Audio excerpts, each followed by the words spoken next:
बच्चों, हम क्लास 12 की गणित का अध्याय 13 प्रायिकता प्रोबेबिलिटी का अध्ययन कर रहे हैं। पिछले सेशन में हमने प्रश्नावली 13.4 के प्रश्न संख्या 13 और 14 को हल किया है। बच्चों, आज के इस सेशन में हम प्रश्नावली 13.4 के प्रश्न संख्या 15 से लेकर के प्रश्न संख्या 17 तक के प्रश्नों को हल करते हैं। अर्थात आज अपन प्रश्नावली 13.4 को हल कर लेंगे। एक एक प्रश्न को हमने हल किया है। तो बच्चों, अपन बात करते हैं प्रश्न संख्या 15 की। देखिएगा और इसको अपन हल करते हैं। एक बैठक में 70% सदस्यों ने किसी प्रस्ताव का अनुमोदन किया और 30% सदस्यों ने विरोध किया। दो अलग अलग मत हैं।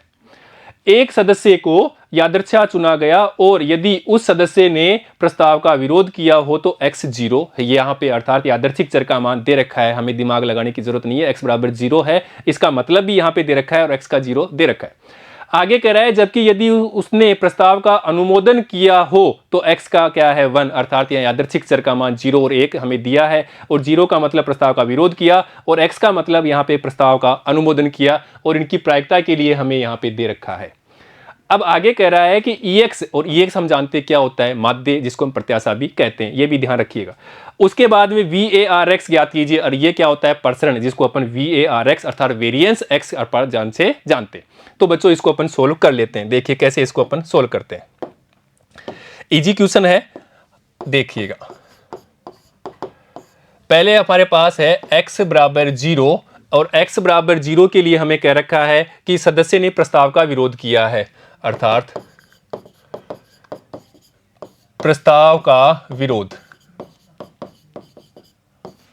x बराबर 0 का मतलब प्रस्ताव का विरोध। तो अपन यहीं साथ के साथ इसकी प्रायिकता निकाल लेते हैं। x बराबर 0 पर इसकी प्रायिकता अर्थात प्रस्ताव का विरोध किया हो और प्रस्ताव का 70% ने अनुमोदन किया है और विरोध कितने किया है, विरोध अपने यहाँ पे 30% ने किया है तो 30/100। तो ये विरोध के लिए 30/100, इसकी प्रायिकता 30/100 इज इक्वल टू 3/10।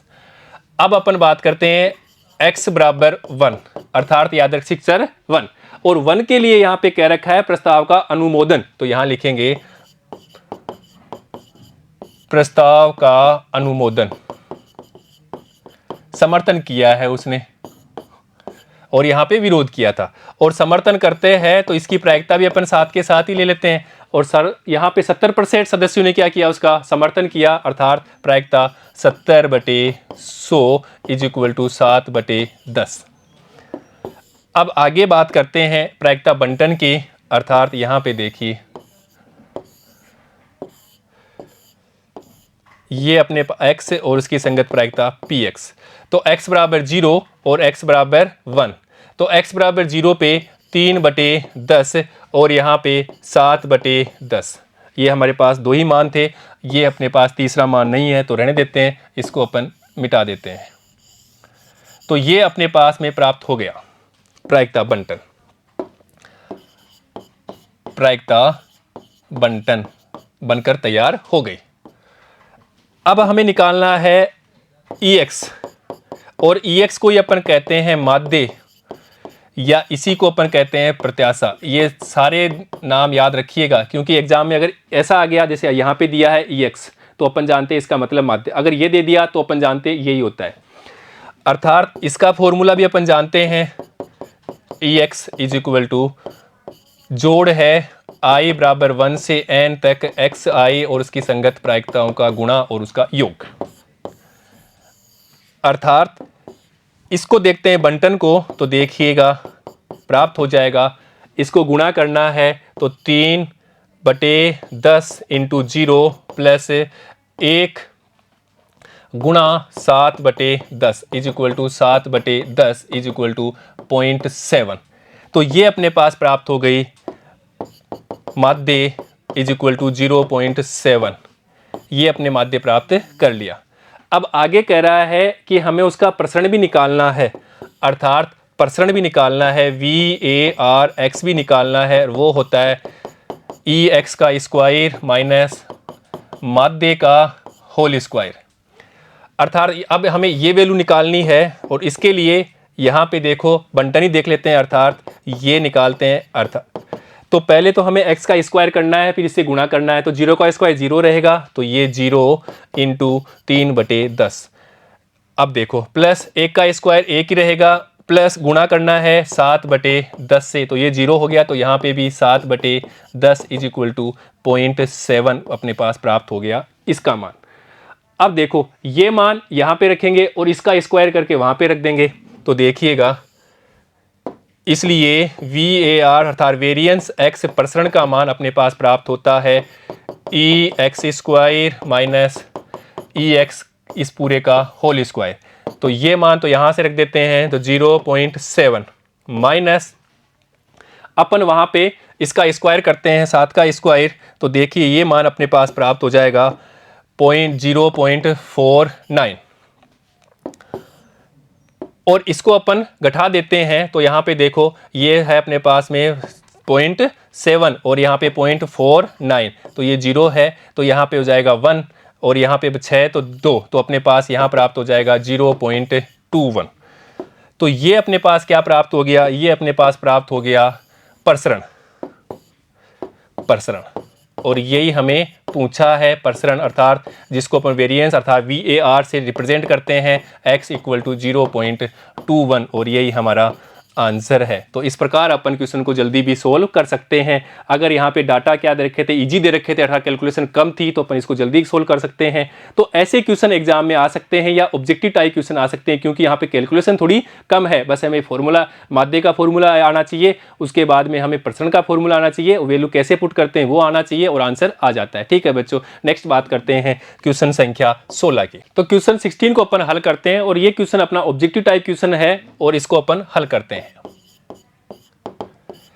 यहां में दिया हुआ है कि ऐसे पासे जिसके 3 फलकों पर 1, अन्य 2 पर 2 और एक फलक पर 5 लिखा गया है को उछालने पर प्राप्त संख्याओं का माध्य किसके निकालना है, उछालने पर जो संख्या हमने लिखी है उसका माध्य निकालना है, अर्थात ये अपना x हो जाएगा यादृच्छिक चर। तो पहले तो अपन यहां लिख लेते हैं x बराबर पासे को उछालने पर प्राप्त संख्या, पासे को उछालने पर प्राप्त संख्या, और संख्या कौन सी है जो हमने लिखी है, अर्थात यहाँ पे लिखी है 1, 2, 5, तो x के संभावित मान हो गए 1, यहाँ पे फिर लिखा है 2 और फिर लिखा है 5, तो ये अपने x के संभावित मान भी ले लिए। अब देखो अपन जानते हैं पासा है उसकी 6 फलक होती है, तो 3 फलक और यहाँ पे 2 फलक और यहाँ पे 1 फलक, 3 2 5 और 1 6 फलक हो गई। ठीक है, पर बुक में यहाँ पे 3 लिखा हुआ है, वो हो सकता है टाइपिंग मिस्टेक हो गया हो, क्योंकि अपन जानते हैं कि पासे की 6 फलक होती है, तो यहाँ पे 3 होता और यहाँ पे 1 होता तो 7 फलक हो जाती, गलत हो जाता। तो अगर अपन यहाँ पे 2 लिखते हैं तो अपना आंसर सही आ जाता है, अर्थात टाइपिंग मिस्टेक हो सकता है। तो देखिए अपन लेते हैं इनकी प्रायिकता बंटन, सीधा ही प्रायिकता बंटन ले लेते हैं, ये x और यहाँ पे उसकी संगत प्रायिकता, अर्थात 1 पे, ये 2 पे और यहाँ पे अपन बात करेंगे 3 पे, 5 है तो 5 पे। अब देखो पासे पे 1 लिखा है, फलक कितने हैं अपने पास 6, अर्थात पासे पे कितना 1 कितने पे लिखा है 3, तो यहाँ पे लिखेंगे 3 बटे कुल फलक 6। इसी प्रकार पास से 2, अन्य 2 पर 2 लिखा हुआ है, 2 कहाँ पे 2 पे लिखा है, तो ये 2 पे और टोटल फलक है 6। 5 कहाँ पे लिखा है 1 पे, तो 1/6, तो ये इनकी संगत प्रायिकता सीधे ही अपन निकाल लेते हैं। अब देखो आगे हमें पूछा है इसका माध्य, और माध्य के लिए गुणा करना है जोड़ना है, गुणा करना है जोड़ना है, गुणा करना है जोड़ना है, अर्थात हमें निकालना है EX माध्य, और उसके लिए अपन जानते हैं कि ये होता है सिग्मा i बराबर 1 से n xi, और उसकी संगत प्रायिकता को गुणा करना है जोड़ना है तो माध्य मिल जाता है। अर्थात इन दोनों गुणा करना है तो 1 × 3/6 प्लस 2 × 2/6 प्लस 5 × 1/6, गुणा किया जोड़ा, गुणा किया जोड़ा, गुणा किया जोड़ा, इज इक्वल टू अपन गुणा कर लेते हैं तो 3/6 प्लस 4/6 प्लस 5/6, और देखो एलसीएम ले लेते हैं, तो एलसीएम ले लिया 6 तो 9 और 3 12, तो ये 12 इज इक्वल टू 2। तो ये अपने पास में क्या प्राप्त हो गया x, अर्थात इसका माध्य EX माध्य क्या है 2। अब हमें देखना है कि चारों ऑब्जेक्ट में 2 कहाँ पर है, वही अपना A B C D जो भी होगा वो अपना आंसर हो जाएगा। तो यहाँ देखने से हमें पता लग रहा है कि B है और वही हमारा आंसर है बच्चों, ये B हमारा आंसर है B। तो इस प्रकार अपन क्वेश्चन को इजीली सोल्व कर सकते हैं। अब बात करते हैं नेक्स्ट क्वेश्चन की, क्वेश्चन 17 की। और इसमें लिखा है कि मान लीजिए ताश की एक गड्डी से यादृच्छा 2 पत्ते निकाले जाते हैं। मान लीजिए आगे लिखा है कि x इक्कों की संख्या को प्रकट करता है। x क्या है, इक्कों की संख्या को प्रकट करता है। तो यहाँ पे अपन जानते हैं कि कितने हैं इसमें टोटल इसके स्थितियां बन जाएगी, परिणाम हो जाएगी 52, क्योंकि 52 पत्ते हैं और इक्के हैं, इक्के को अपन a लेते हैं तो इक्कों की संख्या कितनी है, 4 है, ये भी अपन जानते हैं। अब x क्या है, यादृच्छिक चर है, इक्कों की संख्या, इक्कों की संख्या। और n क्या है, n अपने पास में परीक्षण है, वो कितने हैं, 2 पत्ते निकालने हैं। तो अपने बात करेंगे यहाँ पे, देखिए कि x के संभावित मान कौन कौन से हो सकते हैं। अपन 2 पत्ते निकालना है, पहला निकाला दूसरा निकाला, दोनों इक्के ने आए अर्थात 0। 2 पत्ते, या क्या हो सकता है कि पहला पत्ता आए दूसरा ना आए, या पहला आए दूसरा ना आए तो अर्थात 1 आए तो 1, या अपने बात करते हैं कि पहला निकाला इक्का आ गया, दूसरा निकाला इक्का आ गया। तो ये अपने पास में कुल संभावना, इसके मान हो गए x के संभावित मान। अब इनके संगत प्रायिकता ले लेनी है, अर्थात हमें यहाँ पे प्रायिकता बंटन तैयार कर लेना है। ये x और इसकी संगत प्रायिकता px, और यहाँ पे मान है अपने पास में 0, x का 1 और 2। अब 0 का मतलब क्या है कि जो पत्ते निकाल रहे हैं दोनों ही क्या नहीं आते हैं, इक्के नहीं आते हैं। तो इक्के नहीं आते हैं तो क्या आएंगे, इक्के के अलावा आएंगे, और इक्के के अलावा कितने, 48 बटे कितना है टोटल 52। अब एक पत्ता निकाल लिया, वापस नहीं रख रहे हैं, दोनों एक साथ निकाल रहे हैं, तो दूसरा यहाँ पे क्या हो जाएगा, 47 बटे 51। क्या किया हमने, अर्थात 0 का मतलब है कि दोनों इक्के नहीं आ रहे, पहला लिया वो भी इक्का नहीं है, तो इक्के के अलावा कितने, 48 पत्ते हैं, तो 48 में से कोई एक आएगा, तो 48 बटे 52। अब दूसरा पत्ता निकाल रहे तो वापस नहीं डाल रहे हैं, अर्थात दोनों एक साथ निकाल रहे हैं, तो 47 बटे 51 हो जाएगा। तो यहाँ से अपन लिख लेते हैं, ये 4 से काटेंगे तो यहाँ पे देखो 13 हो जाएगा। तो देखो इसको अपन मल्टीप्लाई करते हैं, तो यहाँ पे तो 47 और 12 को मल्टीप्लाई करेंगे तो ये 7 दूनी 14, और यहाँ पे 8 1 9, ये 7 और यहाँ पे 4, तो ये तो हो जाएगा 4 और ये 6 और यहाँ पे 5, तो यहाँ पे अपने पास 564 हो गया। और इसको यहाँ पे इसको मल्टीप्लाई करते हैं तो ये हो जाएगा अपने पास में, ये हो गया 564 और यहाँ पे 663। तो यहाँ पे लिखेंगे 564 बटे 663। ऐसे क्वेश्चन हमने पहले किए भी हैं। अर्थात x बराबर 0 पे प्रायिकता की बात करते हैं, x बराबर 0 पे प्रायिकता, इसका मतलब क्या है कि दोनों इक्के नहीं आना, अर्थात इक्कों की संख्या है, यहाँ पे दोनों इक्के नहीं आना, पहला लिया वो भी नहीं आया, दूसरा लिया वो भी नहीं आया, अर्थात प्रोबेबिलिटी दोनों इक्का न आना, और दोनों इक्का न आना तो 48 पत्ते होते हैं बिना इक्का के, तो 48 बटे कुल है अपने पास में कितने, 52। अब एक निकल गया अर्थात 47 बच गया, और अभी कुल कितना बच गया, 51। तो यही लिखा हमने। अब अपने बात करते हैं प्रोबेबिलिटी x बराबर 1 पे। x बराबर 1 का मतलब क्या है, एक इक्का आना। इसकी संभावनाएं कौन कौन सी हो सकती है, तो प्रायिकता अपन बात करते हैं कि एक इक्का आ गया, एक इक्का, और दूसरा ना आए, और दूसरा न आए इक्का, या क्या हो सकता है, यहाँ पे ना आना, इक्का ना आया, और यहाँ पे इक्का आ गया। ये अपने पास हो गई इसकी घटनाएं, अर्थात इनकी प्रायिकता लेने इक्का आने की, इक्का कितने हैं, 4, तो 4 बटे 52।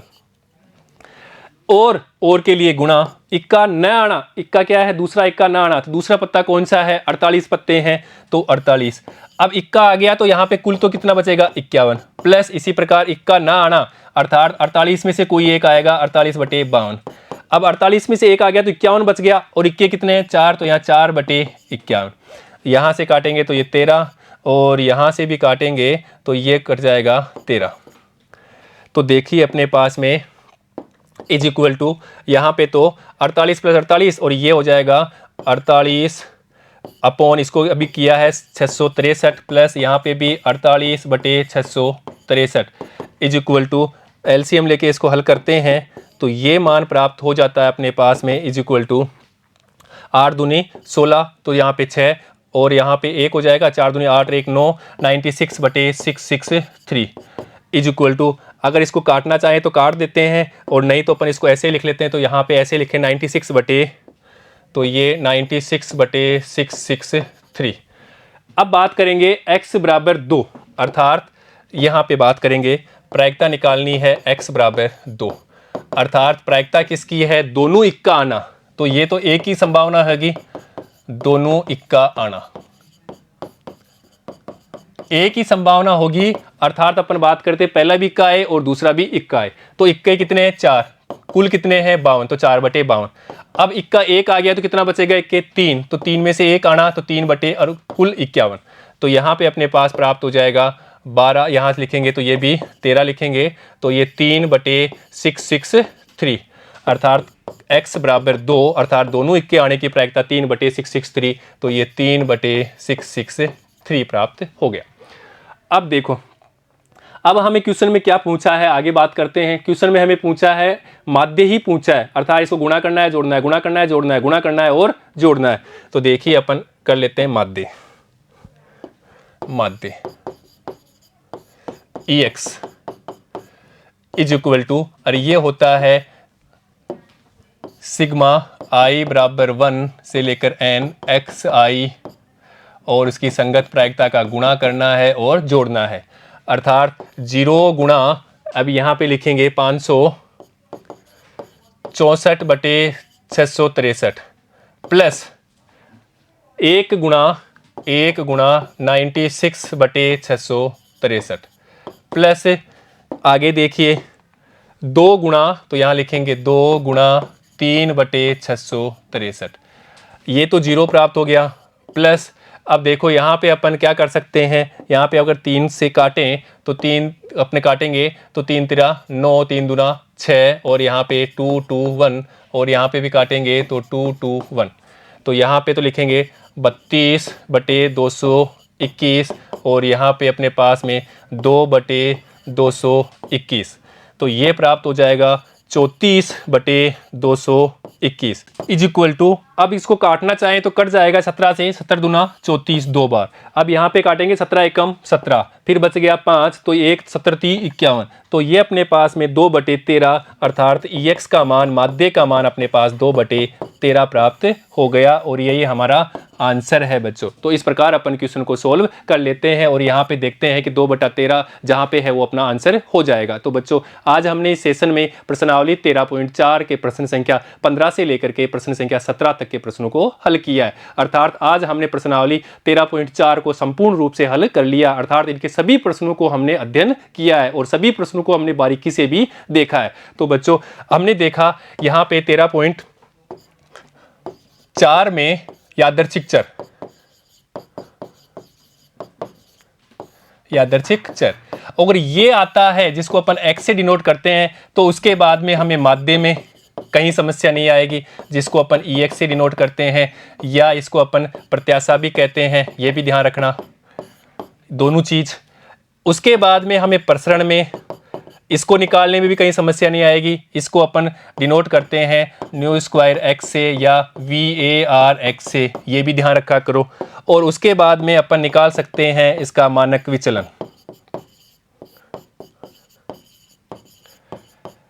तो मेन इंपॉर्टेंट क्या था, हमें यादृच्छिक चर निकालना, अर्थात यहाँ पे x का मान हमें निकालना, अर्थात जो क्वेश्चन में माध्य पूछे, प्रसरण पूछे, कुछ भी पूछे, जिसका ये पूछता है अर्थात वो अपना यादृच्छिक चर x होगा। और यादृच्छिक चर क्या होता है, एक चर राशि होती है जिसका मान परीक्षण में, अर्थात कौन से परीक्षण में, यादृच्छिक परीक्षण के परिणामों पर निर्भर करता है, वही क्या होता है x के मान होते हैं, अर्थात यादृच्छिक चर होते हैं। और उसको व्यवहार से भी समझेंगे तो हमें x के मान निकाल लेते हैं। और इसका ये भी ध्यान रखना, ये परीक्षण है n, इसका मान होता है उससे n से छोटा और उसके बराबर होता है, अर्थात इसका मान क्या होता है, इससे छोटा और उसके बराबर होता है।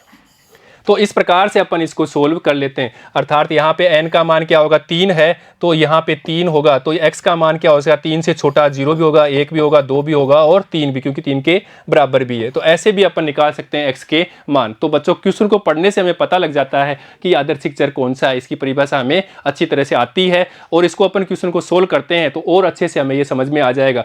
अगर ये टॉपिक समझ में आ गया तो ये प्रश्नावली 13.4 के सारे प्रश्न अपन आराम से कर लेते हैं और एग्जाम में कोई भी क्वेश्चन आए अपन उसको अच्छे से सोल्व कर लेते हैं और पूरे में से पूरे नंबर अपन प्राप्त कर लेते हैं। ठीक है बच्चों, तो बच्चों आज हमने इस सेशन में प्रश्नावली 13.4 के प्रश्न संख्या 15 से लेकर के प्रश्न संख्या 17 तक के प्रश्नों को हल किया है। नेक्स्ट सेशन में हम देखेंगे कि बर्नौली परीक्षण क्या होता है, उसके बारे में अपन जानकारी हासिल करेंगे। ठीक है बच्चों, धन्यवाद।